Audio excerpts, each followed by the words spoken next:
Hello, everyone. I'm Natalie Kunsman, MD. And for my Western friends who live in the mountain deserts, all the way to my Eastern friends who live coastally in the intense heat and humidity of the summer months, please listen up. Today, we're talking about heat stroke or heat exhaustion. So, what exactly is this condition? Well, it's a condition that can be absolutely catastrophic and cause organ damage or death. And we use the term lightly because we all have experienced some mild symptoms of this. So, what causes the heat exhaustion or heat stroke? Well, it is coming from the hot environment that can cause a rise in our core temperatures in hot and humid weather for prolonged periods of times, and it can lead to, as I said, fulminant organ failure if not recognized and if not treated early on. Your condition can be brought on by wearing excessive clothing in the hot environment, which will prevent some of that sweat from evaporating and cooling your body. Drinking alcohol, which can absolutely dehydrate us and cause our body temperature to have dysregulation. Now, becoming dehydrated by not drinking enough fluids is the result of not being able to replenish those fluids that are being lost through sweating. So, who is higher risk for this condition? Well, age. So, you aging folks have a tendency to not regulate the heat as well in the central nervous system, especially once we hit 65 years or older. And then that leads to a difficulty for us remaining hydrated.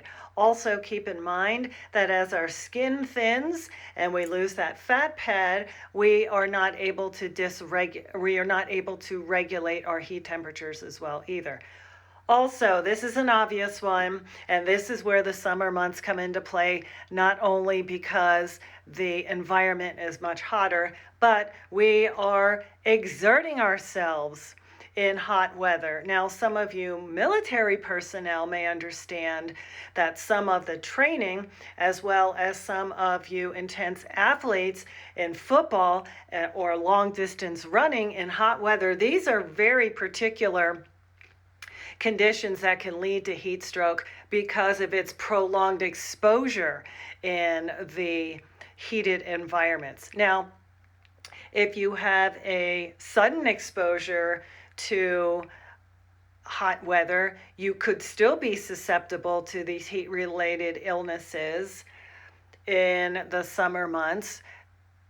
And you will do better if you acclimate to change. And I also like to keep in mind that some of the things that I mentioned seem to be very strenuous activities, but don't forget you folks who like to do hot yoga. Be careful of that environment and how hot gets. Now, there are also certain medications that some of you folks may be on that may affect your body's ability to stay hydrated, such as some of the blood pressure pills and some of the diuretics. There are some blood pressure pills and even some headache medications that will cause some vasoconstriction.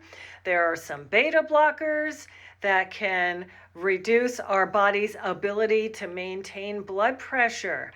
Obviously, there are certain underlying health conditions such as cardiovascular related illnesses that can also make you higher risk.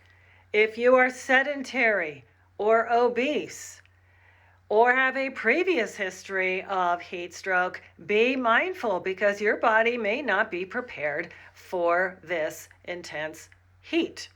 So what are those catastrophic things that can happen if you have this heat stroke? Well, you will not have the ability to lower your blood pressure, and it can cause your brain and some of your organs to swell, which can result in permanent damage. And in those particular cases, if you do not have prompt emergent attention, heat stroke can be fatal. Okay. Yes, of course, I am an integrative physician, but some of the basics of managing and preventing heat stroke are universal no matter what side of the medical fence you choose to subscribe to. Wear loose-fitting, lightweight clothing, and that is so that the body will still be able to have some breathing room to be able to perspire and regulate heat and regulate and get the body cool. Sunburn, I can't tell you how important this is. Again, I have seen this throughout these summer months in both of the major climates that I practice in. That sunburn will also slow down the body's ability to cool itself. So I know a lot of you like to wear sunscreen, and that may be a discussion for another day, but SPF implies that the sun protecting formulation has been applied every hour at least 1/8 of an inch, and then it gets regulated through the FDA. So one application in a whole day in the sun is not enough for sunscreen. This is why I wholeheartedly endorse sun protective clothing. Drink plenty of fluids. This should be obvious, but it is very easy for some of us to get behind. And sometimes I like to believe that by the time we have the thirst, we are already dehydrated.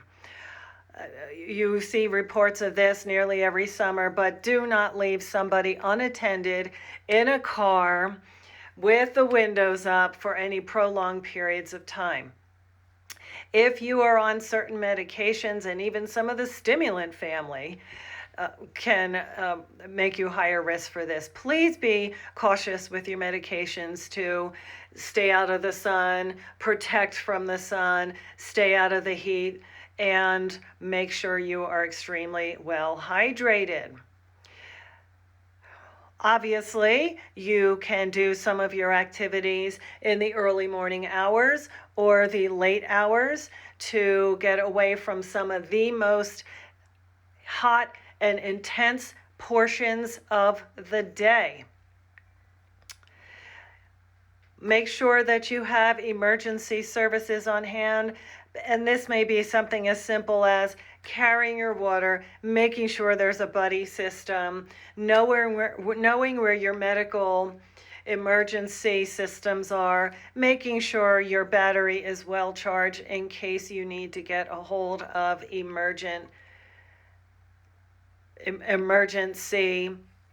services. Again, heat stroke, very preventable, but be very cautious in these summer months. I'm Natalie Kunsman, MD. Subscribe to my channel below. And until we meet again, be well.